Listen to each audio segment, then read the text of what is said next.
on the sidelines for the most I part. think I was hoping that she was gonna, definitely with the meek characters and people that are very stifled.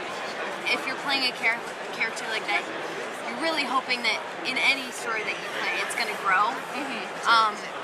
And I should have not even worried about it because David and Ron Moore are incredible minds, and the writer team is amazing on Caprica, and so I think they saw something in me, and they were like, you know what, we're gonna write to this, and they just kept pushing, like, let's see how far we can push this character, how far it's believable, and they just kept going. And what I love is that in the next 9 episodes that are gonna air later this fall, I really keep getting pushed. I really keep getting pushed to make a decision to either grow up or not. Okay. Another thing I've kind of found fascinating, there seems to be some really solid characters that are teens, whereas in a lot of the other shows, the teens are, a little more frivolous. What are your thoughts on some of the roles that, I know you're not a teenager yourself, but some of these roles... I have been at one point. Exactly. But, the way teens are portrayed, what are your thoughts on this one being a little more, not exactly true to life, but a little truer to what actual teens are going through versus, the more glamorized, fashionable shows that are out there? I would have to say that with Caprica, a lot of the way that they relay characters, they don't talk about one exact subject, meaning with Alessandra, she may be bratty and like her character Zoe might be bratty and terrible to her parents and not want to live there, and it might not be the main focus, but it's always there, and it's like you see what her character and my character are going through, that it's really hard to be a child, it's hard to grow up and be a teenager, it's hard to grow up and start to become an adult, and no one treats you like an adult, and it's hard to feel like you are grown up and you're not getting the right respect, and there's a lot of good material I feel in the series that just shows you how difficult it is to be a teenager in an adult's world, in a big scary world. In yesterday's panel that was here, you had mentioned about working with some people that you kind of grew up watching.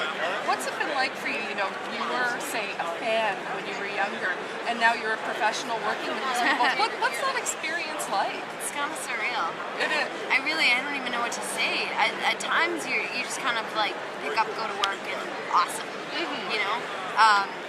You don't even think about it. Other times, you're kind of. You stop and you're like, wow, I grew up watching Eric Stoltz. I loved everything he ever did, and then you're just like, I'm working with him.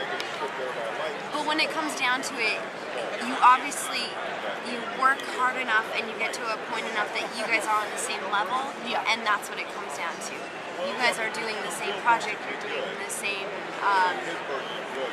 movie, play, and you just know that you've earned your way there.